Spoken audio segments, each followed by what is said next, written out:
Now let us see what the pink angel has to say with the Hamsa hand.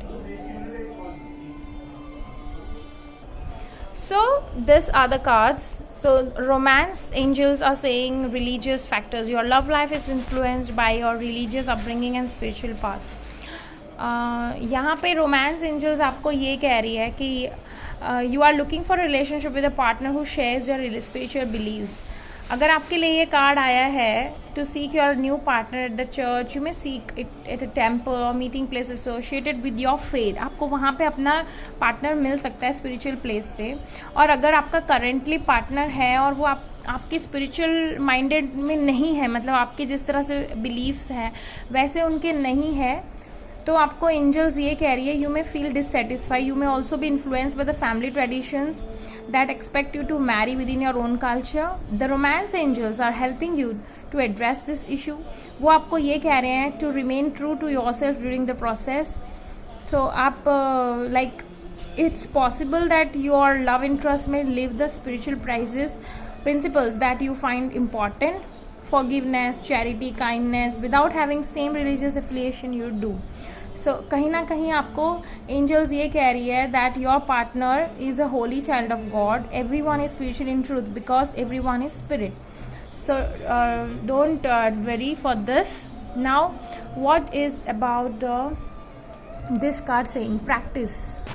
So here this card says that answer to your question about how to better your career involves focusing your time and attention on a skill that's related to your heart's true interest and passion.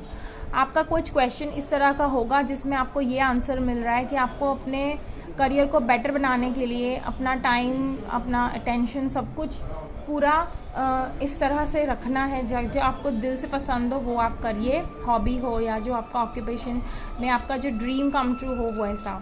This is possible if you will devote the time and energy to polishing your skills in this area. आप जिस भी skills में हो, जिस भी काम में हो, जिस भी फील्ड में हो, उसको आप पॉलिश कीजिए. मतलब उस स्किल को आप अच्छे से कंप्लीटली प्रैक्टिस करके उसको आगे बढ़ाइए. Sai Baba says that no harm shall befall him who sets his foot on the soil of Shirdi. So आप जिस भी बंदे को टेंशन है, कुछ भी है, तो वो शिरडी की धरती पे अगर आता है, पैर रखता है, तो उसको कभी कुछ प्रॉब्लम नहीं होगी. So don't worry. Now what this life purpose card says, it's a baby. Now what is this card saying? Fairies are saying that you have got the power, use the abilities to resolve the situation, you can do it. अगर आपकी ऐसी कोई situation है जिसमें आप फंसे हुए हो तो आपके पास पावर्स तो है ही. आप उस एबिलिटीज़ को ठीक से करो. जैसे इसमें भी कहा है स्किल्स को डेवलप करो, हॉबी को चूज़ करो, वैसे ही पावर्स आपके पास है. आप उसी को निखारो और आगे बढ़ो. Visualise success. Angel therapy says that see yourself doing well in this situation, have faith in a positive outcome. कुछ ऐसा हुआ है जो आपका बंद हो गया है, कुछ ऐसा हुआ है जिसमें आप रुकावट आ गई है, कुछ ऐसा हुआ है जिसमें आप फंसे हुए हो. कहीं ना कहीं ऐसा मुझे फील हो रहा है. कॉम्प्रोमाइज़ का भी कार्ड आया है एंजल्स ने, तो उसमें एंजल्स आपको यही कह रही है कि कुछ जगह पे आपको कुछ रुका है, कुछ बंद हुआ है, कुछ कॉम्प्रोमाइज़ किया है अगर आपने लाइफ में, तो take action. Angels are saying take action. ठीक है. और कुछ लीगल इश्यूज़ के भी कोई कारण आपको थोड़े टेंशन आई हो, कुछ सम बैलेंसिंग इज़ रिक्वायर्ड. और अपनी सक्सेस को विजुअलाइज कीजिए, एंजल्स ऐसा कह रही है. और नाइट ऑफ स्वॉर्ड्स ऐसा बोल रहे हैं कि आप बहुत ज़्यादा थॉट्स क्रिएट कर रहे हो, बहुत जल्दी कोई भी डिसीजन ले रहे हो. So you need to be थोड़ा relax, calm down and then move ahead. This card is saying that आपके दिमाग में काफ़ी सारी चीज़ें चल रही है. You are having lots and lots of abilities. आपको बहुत सारी चीज़ें आती भी होगी.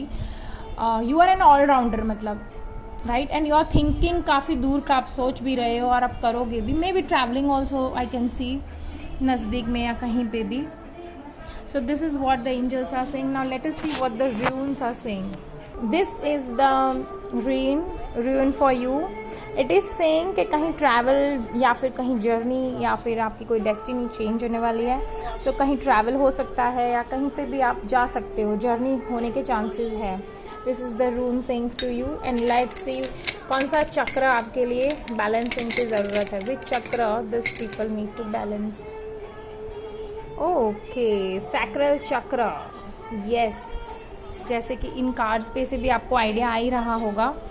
सैक्रल चक्र is for emotions, relationships and something related with pregnancy also, जैसे बेबी भी है। सो आपको उस चक्र को हील करने की ज़रूरत है। Now let us see what the angels are saying, which angel will give message to this pink angel people. So this is a pink opal angel. वो आपसे ये कहना चाहती है कि इमोशनल हीलिंग की ज़रूरत है आपको, and some hope and encouragement is necessary, is required. So thank you so much everyone.